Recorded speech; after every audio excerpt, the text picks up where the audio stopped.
What is up, y'all? It is last week on Instagram where we covered my post from last week. Now, I have not posted in a while. I'm going to start up this week again. I already got my 7 reels ready to go. So, what we're going to look at is, I don't want to make this page about our Night Swim podcast, so I'm not going to do a bunch of them. We're just going to look at 2 that I think are important to check out. So, let's jump straight into this. So, all right, let's get this volume going.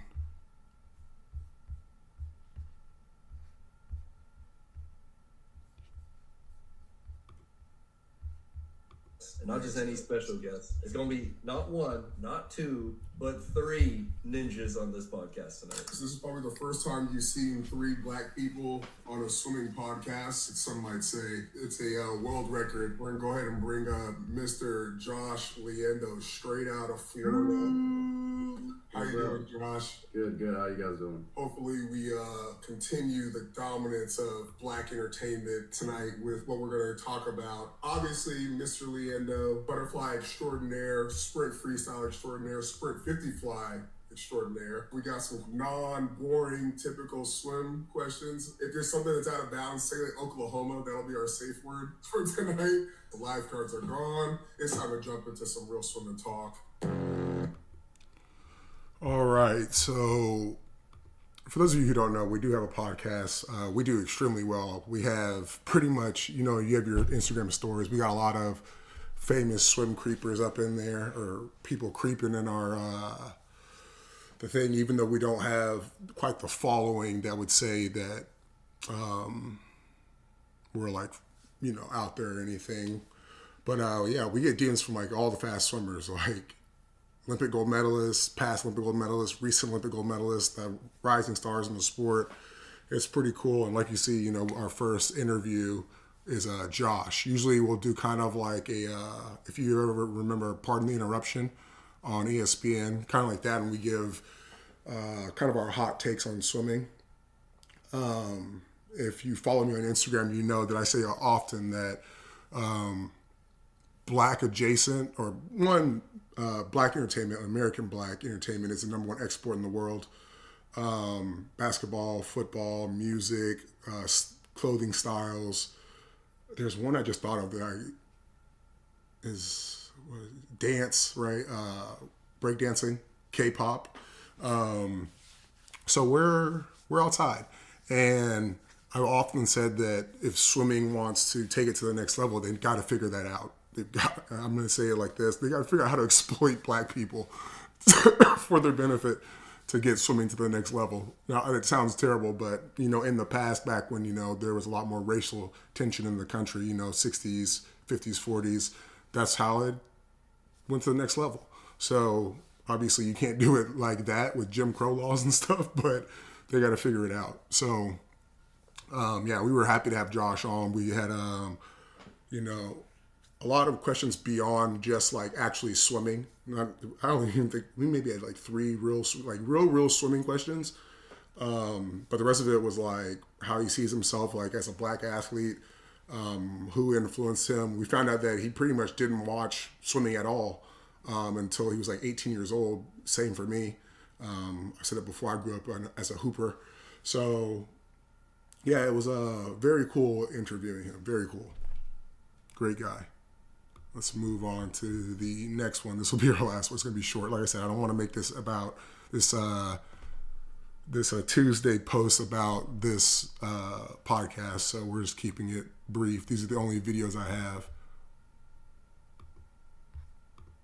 Miss Simone Manuel, Chocolate Thunder in the building. You gotta say that for yourself, homegirl. Like, ain't nobody else gonna do it. She's swimming well, but not swimming well at the same time, as far as satisfaction with practice goes. She mentioned that she's never done 7K practices before, but she's doing them now with Bob Bowman. 7,000 yards is great. It's insane. That's too much. It's the outcome of practice happening to her, not her happening to practice. She's swimming well because she's a good swimmer and she's in shape. But in order for her to get to that next level of swimming amazing, you got to train. You can't exercise. She's a sprinter. You can't tell me she should be doing the same practice that Leon Marchand is doing. 0% chance. You can't force someone to do 7 grand, 400 IM practice, and then expect them to be happy. I think she's fed up.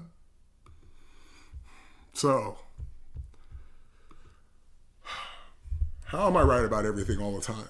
I'm going to talk about this. It's called approximative intelligence, and it goes along the lines of C students hire A students to hire B students, right? I was an A student, so but basically you're able to make approximations and amongst outliers, right? So I don't want to use that because I'm not trying to hear my channel banned talking about the Fauci ouchie. What's a good one? I guess we'll just use Simone, right? So you have a sprinter who was overtrained, right? So we got to look at kind of like the outlier details, right? Now you could say she was overtrained, maybe she wasn't. She was winning, right? So we know that yardage training works for her. She said she's overtrained. She moves to train with Bob, who is a 400 IMer coach, in my opinion. Well, I have a different opinion, but let's just say his most famous swimmers are 400 IMers, right? So he's really good at doing that. He has 4 of them, right? And they're really the priorities.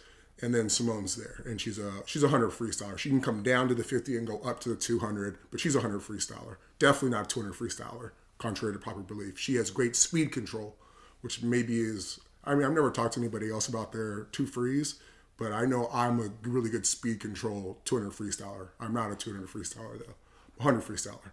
But you have a 100 freestyler like. And then you have the genetic makeup, right? Where black people are generally explosive based athletes. We don't need a lot of huge endurance stimulus to be good endurance athletes. It's just our bodies aren't built for what swimming is. Let's just put it like that, down to floating, right? And it just doesn't, like, there's no way that as a 100 freestyler who overtrained and took time off, and I'm going to guess, I don't know about her Arizona State experience, but I'm going to guess was training more with Herbie at Arizona State than Bob. And then you make a prediction, right? So it's she can't be happy, right? You can't be happy. With your past, and then now you're training with 400 IMers. Even though you're winning, you still can't be happy. And then it just came out in, let me just pull it up real quick for you guys. Let you see it with your own eyes. It's a Darth Vader quote, for those of you who don't know. Okay, where is it?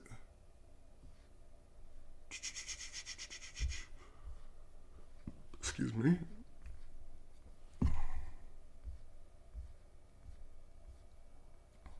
Okay, I went too far. Where is it?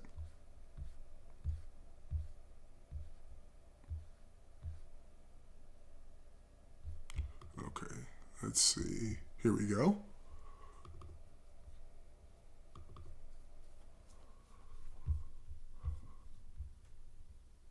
What's up, everybody? Welcome back to another week of Unfiltered Waters. We are bringing... Okay, so this just happened, this interview, and we're going to take a listen. I think it starts at 10:10. She's just been complaining about training so much. So I don't know, like if we did like... I'm not like throwing her under the bus. I'm so sorry. I think she throws herself under the bus. She does. She would say this. Like her... I would say this. I don't know if she'd agree with me. Her 50 free this morning was peak. She was 25-1. That's a really good prelim swim. We lifted yesterday. Like, that's great. That's peak. That's a peak morning swim. Love that. I mean, peak might be my favorite. Oh, no.